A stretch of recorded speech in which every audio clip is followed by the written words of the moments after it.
নমস্কার বন্ধুরা, কেমন আছো? আশা করি ভালো আছো। আমিও ভালো আছি।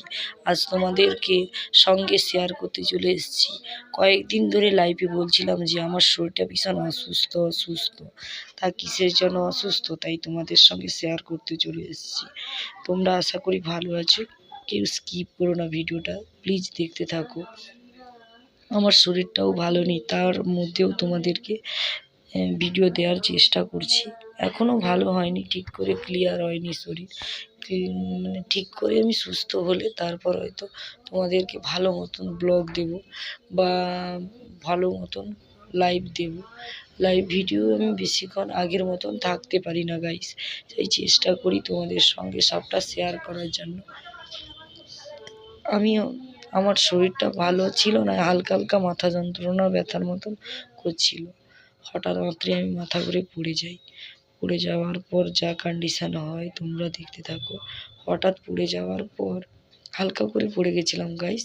তারপর পড়ে গিয়ে হঠাৎ করে পাটা দেখলাম একটু ব্যথা করছে। যখন সোজা হয়ে দাঁড়ালাম, পড়ে যাওয়ার পর পাটা দেখলাম একটু ব্যথা করছিল। তারপর সোজা হয়ে দাঁড়িয়ে যখন দেখি উঠে পায়ের এক সাইড পুরো কেটে গেছে মানে তখনও আমি বুঝতে পারিনি আমার পায়ে রক্ত বেরিয়ে যাচ্ছে। প্রায় অনেক রক্ত, মানে প্রায় বহুত রক্ত বেরিয়েছে। তোমাদের কি বলানো মানে ভিডিওতে এত বলে বোঝানো যাবে না, না দেখলে। প্রচুর পরিমাণে রক্ত বেরিয়েছে। তখন আমি আর সঙ্গে দেখো পায়ের অবস্থাটা কেমন হয়ে গেছে। উপরের চামড়া স্কিনটা পুরো সাদা হয়ে গেছে পড়ে গিয়ে। আমি প্রথমে ভেবেছিলাম হয়তো আমার পাটা ভেঙে গেছে। গাইস আরও একটা কথা বলি, এই পাটা আমার আগে একবার ভাঙা ছিল। হয়তো শরীরটা মাথা যন্ত্রণা করছিল, তার জন্য হয়তো মাথাটা ঘুরিয়ে দিয়েছে আর কি। উঁচু নিচুতে পা পড়ে গেছে, তার জন্য এই কন্ডিশনে এসে দাঁড়িয়েছে। তাই আমাকে একটু আশীর্বাদ করো তোমরা, যেন আমি তাড়াতাড়ি পাটা ঠিক করতে পারি।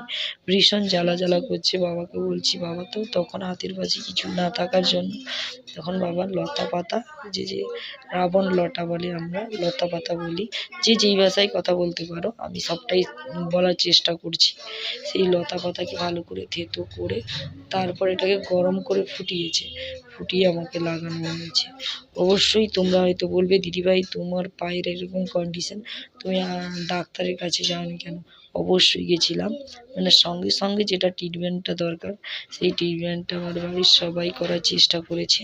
তাই দেখো আমি সেই ট্রিটমেন্টটা করে তারপর তোমাদেরকে ব্লগ দিচ্ছি। গাইস আশীর্বাদ করো ভালো কি যেন তাড়াতাড়ি সুস্থ হয়ে যায়।